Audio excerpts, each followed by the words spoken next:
যারা বাইবেল পাঠ করেন এবং যারা বাইবেল বিশ্বাস করেন তার সঙ্গে সমস্ত খ্রিস্ট বিশ্বাসীর জন্য আজকে এমনই একটা জরুরি বার্তা নিয়ে উপস্থিত হয়েছি, যে বার্তাটা যদি আপনি না জানেন তাহলে আপনার সামনে বিপদ। যদি আপনি না জানেন, ভয়ঙ্কর মৃত্যু, ভয়ঙ্কর ফাঁদ অপেক্ষা করছে আপনার জন্য। আপনি হয়তো নিজের অজান্তেই সেখানে পা দিয়ে ফেলেছেন, নিজের অজান্তেই সেই জালেতে জড়িয়ে পড়েছেন। তাই যদি আপনি না জানেন, সেই বিপদ বা ভয়ঙ্কর মৃত্যুর হাত থেকে কেউ বাঁচাতে পারবে না। আপনি যতই কপাল চাপড়ান, শেষে কোনো গতি নেই। যতই আপনি মাথা ঠোকেন দেয়ালে, কোনো আশা নেই। তাই আসুন আজকে আমরা এই বার্তাতে প্রবেশ করি। তাই আমাদের একমাত্র ত্রাণকর্তা, মুক্তিদাতা প্রভু যীশু খ্রিস্টের নামে সবাইকে স্বাগত জানাই আমাদের এই আলোচনাতে। আপনার বিশ্বাসকে আমি সম্মান জানিয়ে আজকে এই আলোচনাটা করব বাইবেল থেকে। বাইবেলের কিছু গভীর রহস্য, কিছু গভীর তত্ত্ব আপনাদের সামনে তুলে ধরতে চাই। কেননা অনেক বছর ধরে আপনারা হয়তো অনেক মণ্ডলীতে গেছেন, সাধারণ প্রচার শুনে শুনে, মনোরঞ্জনমূলক কথা শুনে শুনে হয়তো সেটাই বিশ্বাস করে চলেছেন, কিন্তু গভীর বিষয়, গভীর ভিত্তি, সেই বিষয়ে ম্যাক্সিমাম মানুষেরা চিন্তাও করে না, ধ্যানও দেয় না। আপনি অবশ্যই আলোচনাটা শুনবেন, দেখবেন, বাইবেল থেকে মেলাবেন এবং নিজে চিন্তা করে একবার দেখবেন। অন্যের উপর ছেড়ে দেবেন না। নিজের জীবনের দায়িত্ব, আত্মিকতার দায়িত্ব কখনোই অন্যের হাতে ছেড়ে দেবেন না। ছেড়ে দিলে সেই দিনে আপনার জীবন শেষ। কয়েকটা পদের ভিত্তিতে এটা আলোচনা করব। আসুন প্রথমে দেখি যাত্রা পুস্তক 15 অধ্যায় 11 পদ। সেখানে আছে, হে সদাপ্রভু, দেবগণের মধ্যে কে তোমার তুল্য। অর্থাৎ এখানে আপনি পয়েন্ট আউট করুন, আপনি এখানে নোট করুন, পারলে একটা নোট বই নিয়ে বসুন। সেখানে বলছে সদাপ্রভুকে যে দেবগণের মধ্যে কে তোমার তুল্য। এখানে একটা লিমিটেশন দিয়েছে, একটা লিমিট জায়গা দিয়েছেন, একটা ছোট্ট একটা জায়গা দিয়েছেন, সেটা হচ্ছে দেবগণের মধ্যে। যেমন একটা ক্লাসের মধ্যে একজন ফার্স্ট বয়, ঠিক তেমনি ভাবে অন্য ক্লাসে কিন্তু আরো একজন ফার্স্ট বয়, এবং আরো অন্য ক্লাসে সেও ফার্স্ট বয়। তা সেখানে তো অনেক ফার্স্ট বয় হতে পারে না সব মিলিয়ে। তাই একটা ক্লাসে একজনই ফার্স্ট বয়। ঠিক তেমনি ভাবে একটা জগৎ রয়েছে, সেটা হচ্ছে দেবতাদের জগৎ। সেই দেবতাদের জগতের মধ্যে সদাপ্রভু হচ্ছেন শ্রেষ্ঠ। দেবতা অনেক, তাদের মধ্যে শ্রেষ্ঠ হচ্ছেন সদাপ্রভু। এখানে এই পদের ভিত্তিতে সেটা বোঝাচ্ছে। আপনি জানেন যে দেবতা অনেক হলেও ঈশ্বর কিন্তু একজন, কেননা ঈশ্বর এক এবং অদ্বিতীয়। তাই একমত দ্বিতীয় বলা হয় ঈশ্বরকে। তার মতো আর কেউ নেই, দ্বিতীয় নেই। আর ঈশ্বরের কোনো অংশ হয় না, ঈশ্বরের কোনো ভাগ হয় না, ঈশ্বরের কোনো আলাদা তার থেকে অংশ বেরিয়েও আসে না। কেননা ঈশ্বর একজনই, একমাত্র, অদ্বিতীয়। তাই অক্ষয়, অব্যয়, অমৃতময়, সত্যময় সেই ঈশ্বর, যিনি সত্যময় ঈশ্বর, তাকেই উল্লেখ করেছেন যে একজন ঈশ্বর। কিন্তু দেবতা অনেক। এখানে এই পদের ভিত্তিতে দেখা গেল যে দেবতাদের মধ্যে হচ্ছে সদাপ্রভু শ্রেষ্ঠ। তাই দেবতাদের জগৎ আলাদা, ঈশ্বরের জগৎ আলাদা। যেমন দেবতা আলাদা, ঈশ্বর আলাদা। গীত সংহিতা 86:8 যদি আপনি দেখেন, সেখানে একই কথা বলছে, দেবগণের মধ্যে তোমার তুল্য কেহই নাই। অর্থাৎ এখানে পরিষ্কার বোঝা গেল যে দেবতাদের মধ্যে সদাপ্রভু শ্রেষ্ঠ। সদাপ্রভু দেবতাদের সবার থেকে উৎকৃষ্ট। আবার যাত্রা পুস্তক সেখানে যদি 20 অধ্যায় 3 পদ দেখেন, সেখানে দেখতে পাবেন, আমার সাক্ষাতে তোমার অন্য দেবতা না থাকুক। সদাপ্রভু এখানে বলছেন যে আমার সাক্ষাতে অন্য দেবতা, অন্য কথাটা ব্যবহার করা হয়েছে। অন্য দেবতা মানে কি? আমি একজন দেবতা, অন্য একজন দেবতা যেন আমার সাক্ষাতে না থাকে, আমার সাক্ষাতে না থাকুক, এটাই তিনি আজ্ঞাতে বলেছে। এছাড়া আপনি পুরাতন নিয়মে যদি পদগুলো দেখেন, অনেক রয়েছে যে অন্য দেবতা, যারা অন্য দেবতার উপাসনা করে তাদের সর্বনাশ হবে, যারা অন্য দেবতার কাছে প্রণিপাত করে, পূজা অর্চনা করে, তাদের মেরে ফেলো, কেটে ফেলো। এইরকম ভাবে পুরাতন নিয়মে ভর্তি রয়েছে। তা সেই হিসাবে সব দেখানো আমার পক্ষে সম্ভব নয় একটা ভিডিওতে। এবার আসুন এই দুটো জগৎ, অর্থাৎ দেবতা এবং ঈশ্বর, এই দুটো জায়গাকে আমরা একটুখানি তুলনামূলক ভাবে আলোচনা করে দেখি। কয়েকটা তার মধ্যে আমি তুলে ধরলাম। কেননা দেবদেবী সম্বন্ধে আপনার কিছু তো ধারণা রয়েছে, শুনেছেন এতদিন, বা বুঝেছেন, বা কেউ বলেছে, বা সেই বিষয়ে আপনি অবগত রয়েছেন, পড়ে হোক, দেখে হোক। সেই হিসাবে আসুন কয়েকটা জায়গা তুলে ধরি।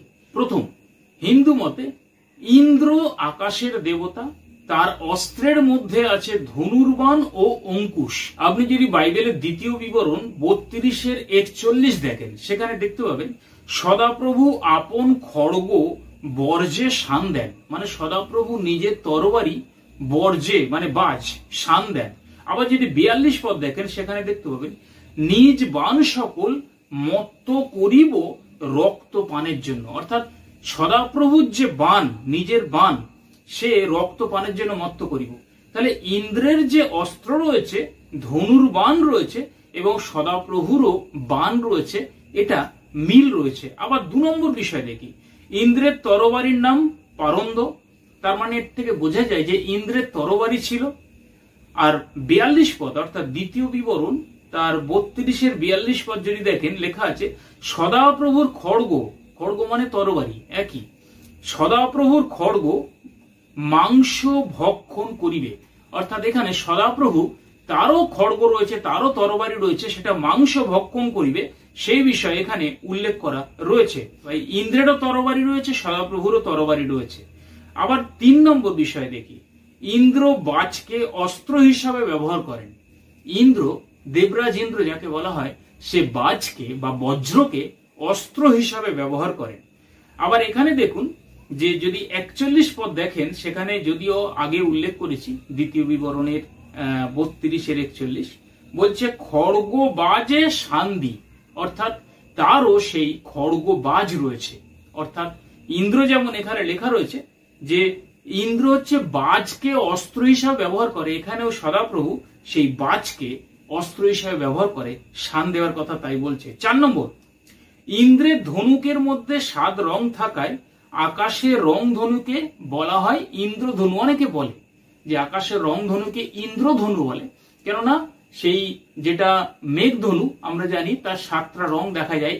ওটা রং তো অ্যাকচুয়ালি আমরা বর্তমানে জেনেছি যে সূর্যের আলোর এই 7টা রং, কিন্তু এটা শাস্ত্রে উল্লেখ রয়েছে। তাই এখানে ইন্দ্রেরও যে ধনু ছিল তারও 7টা রং ছিল, আর সেই হিসাবে এই আকাশের এই রং ধনুকে ইন্দ্রধনু বলে। এবারে যদি বাইবেলে দেখি, সেখানে দেখতে পাবো আদি পুস্তক 9-এর অধ্যায় 13 পদ, সেখানে বলছে সদাপ্রভু মেঘে আপন ধনু স্থাপন করেন, অর্থাৎ সদাপ্রভুরও নিজস্ব ধনু রয়েছে। তাহলে ইন্দ্রেরও ধনু রয়েছে, সদাপ্রভুরও ধনু রয়েছে। এখানেও ইন্দ্রের সঙ্গে মিল দেখতে পাই। 5 নম্বর আসি, ইন্দ্র সোমরস পান করতে পছন্দ করতেন বা বড্ড ভালোবাসতেন। যদি গীত সংহিতা 75-এর 8 দেখেন, সদাপ্রভুর হাতে যে একটা পান পাত্র রয়েছে সেটা হচ্ছে মিশ্রিত মদের পান পাত্র, আর তিনি তার থেকে ঢালেন, এখানে লেখা রয়েছে তিনি তার থেকে ঢালেন, আর পৃথিবীর সকল দুষ্ট লোক, এই জায়গাটা মার্কিং করবেন, পৃথিবীর সকল দুষ্ট লোক তার থেকে খায় এবং তার তলানি পর্যন্ত চেটে খায়। তাহলে সদাপ্রভুর হাতে যদি উত্তম জিনিস থাকবে, সেটা দুষ্ট লোক তো খেতে পারবে না, সেটা তো ভালো লোক, পবিত্র লোক, তাদের জন্যই দেওয়া হবে। সেখানে হচ্ছে তিনি ঢালেন আর সমস্ত দুষ্ট লোক তলানি পর্যন্ত চেটে খায়, মানে এত সুন্দর, এত টেস্টি, চেটে খায়। সেটা যদি আপনার মত হয় যে সেটা হচ্ছে শাস্তিজনক কোনো কিছু হবে, অসহ্যজনক কোনো কিছু হবে, সেটা তাদের শাস্তি দেওয়ার জন্য, তাহলে এরা তো চেটে খাবে না, তারা তো পছন্দ করবে না, সরে সরে যাবে। কিন্তু দুষ্ট লোকরা এটা পছন্দ করছে, তাই সেখানে চেটে চেটে খাচ্ছে, সেই বিষয়ে লেখা রয়েছে। আবার যদি 6 নম্বর বিষয় আসি, বিভিন্ন যাগ যজ্ঞ করে মানুষ বৈদিক দেবগণকে আহুতি দিত। যেটা আমরা জানি বৈদিক সময় বিভিন্ন যাগ যজ্ঞ, বলিদান, এই সমস্ত কিছু করত, করে দেবদেবীর উদ্দেশ্যে করত এবং তাদেরকে আহুতি দিত, আর দেবদেবীরা এগুলো পছন্দ করত। আর জিরোমীয় যদি দেখেন বাইবেলে 46-এর 10, সেখানে আছে সদাপ্রভুর এক যজ্ঞ হইতেছে। আবার যদি আদি পুস্তক 8-এর 20 এবং 21 দেখেন, সেখানে যজ্ঞ বেদিতে বলি দিতে সদাপ্রভু বলছেন, সদাপ্রভু তার আঘ্রাণ করবেন, বলছে যজ্ঞ বেদিতে বলি দাও, আর সেখান থেকে তার সৌরভ আঘ্রাণ তিনি করলেন। আবার পুরাতন নিয়মে প্রচুর বলি যজ্ঞ এই বিষয়ে সদাপ্রভু বলেছেন, করো, বলি দাও, যজ্ঞ তৈরি করো, যজ্ঞ বেদি করো, তাতে যজ্ঞ করো। এইভাবে প্রচুর আপনি জানেন, যদি পুরাতন নিয়ম পড়ে থাকেন, সেগুলো রয়েছে। বিশেষ করে যদি আবাস তাম্বু, যেটাকে সমাগম তাম্বু বা সাক্ষ্য তাম্বু বলা হয়, সেখানেও সে 3টে পার্ট ছিল সে তাম্বুর, পবিত্র স্থান, মহাপবিত্র স্থান এবং প্রাঙ্গণ। সেই প্রাঙ্গণেও যজ্ঞবেদী একটা রাখা ছিল, সেই যজ্ঞবেদীতে সেখানেও বলি চড়ানো হতো। আর এখানে দেখতে পাই যে সেই বৈদিক মানুষেরা যজ্ঞ করতো আর দেবতারা পছন্দ করতো, এখানে সদাপ্রভু সেগুলো পছন্দ করেন, তাই এখানে দেখা যায়। আবার দেখুন 7 নম্বর, দেবতাদের রাজা হচ্ছে ইন্দ্র, ওই জন্য দেবরাজ ইন্দ্র বলা হয়। আর যদি গীত সংহিতা 86-র 8 এবং যাত্রা পুস্তক 15-11 যেটা আগেই উল্লেখ করেছি, সেখানেও একই কথা বলছে যে দেবগণের মধ্যে সদাপ্রভু শ্রেষ্ঠ। তো এখানে দেখা যায় ইন্দ্রের সঙ্গে সদাপ্রভুর মিল রয়েছে, অনেক মিল রয়েছে, যেটা একজন ঈশ্বর এবং দেবতার মধ্যে মিল থাকার কথা নয়। তাই উপসংহারে বলি, সদাপ্রভু হলেন একজন দেবতা, সদাপ্রভু ঈশ্বর নয়। ঈশ্বরের জগৎ আলাদা, দেবতার জগৎ আলাদা। তো ঈশ্বর হলে এই সমস্ত বলি, নৈবেদ্য, পশু হত্যা, মানুষকে শাস্তি, খুন, তরবারি, কেউ অবাধ্য হলে তাকে শাস্তি দিতে যাওয়া, উপর থেকে নেমে এসে দেখবেন, নিরীক্ষণ করবেন, আবার উপরে চলে যাবেন, এই রকম ভাবে ঈশ্বর এগুলো হলে হয় না, করতে পারেন না। কেননা ঈশ্বর তিনি সম্পূর্ণ, স্বয়ং সম্পূর্ণ, তার কোনো চাহিদা নেই, তার কোনো আকাঙ্ক্ষা নেই। তাই তিনি 16 আনা পূর্ণ।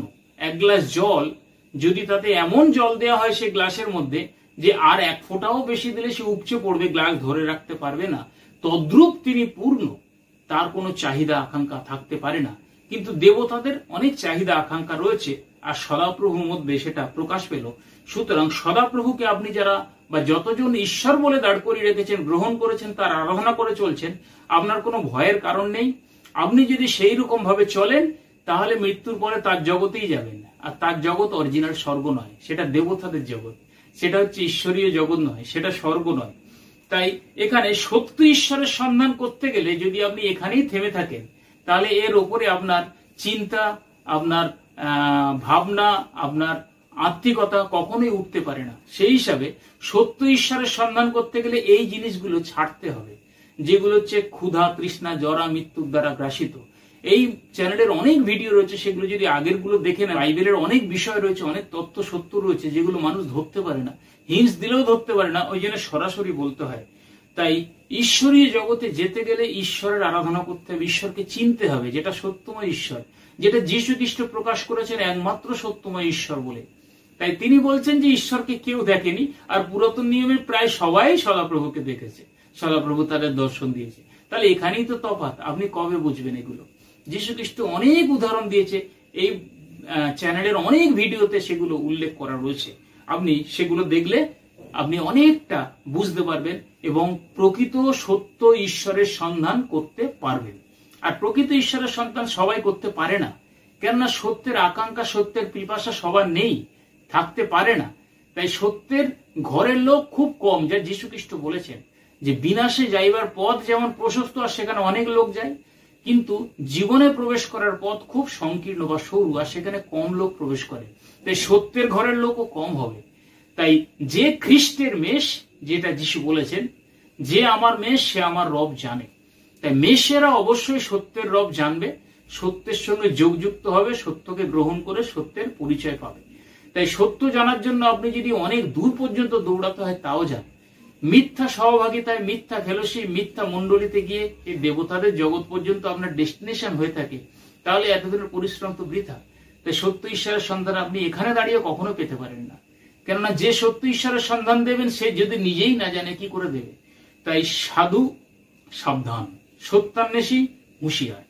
সত্য জগৎ আলাদা, মিথ্যা জগৎ আলাদা, ঈশ্বরীয় জগৎ আলাদা, দেবতাদের জগৎ আলাদা। দেবতাদের মধ্যে প্রধান শ্রেষ্ঠ হচ্ছে সদাপ্রভু, যেটা বাইবেলে আছে, কিন্তু ঈশ্বর আলাদা, সম্পূর্ণ আলাদা। আপনি নিজে চিন্তা করলে নিজেই বুঝতে পারবেন। তাই আজকে এইটুকু তত্ত্ব আপনাদের সামনে তুলে ধরলাম। যদি মনে হয় যে আমার কথাটা আপনার ভুল মনে হয়েছে, ঠিক আছে, ইগনোর করে দিন। আপনার সদাপ্রভু ঈশ্বরই থাক, আর মৃত্যুর পরে সে অবশ্যই আপনাকে গ্রহণ করবে তার জগতে, আর সেই জগৎটা আপনি সেখানে গেলেই বুঝতে পারবেন।